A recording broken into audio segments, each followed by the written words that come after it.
Welcome to the present continuous tense quiz. In this quiz, you will answer 30 questions designed to test your understanding of how the present continuous tense is used in real English.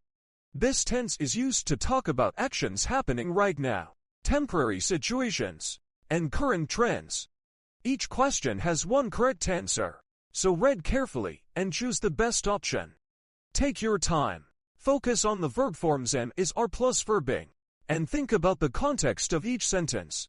Challenge yourself and see how many you can get right out of 30. Let's begin and improve your English step by step. Let's begin.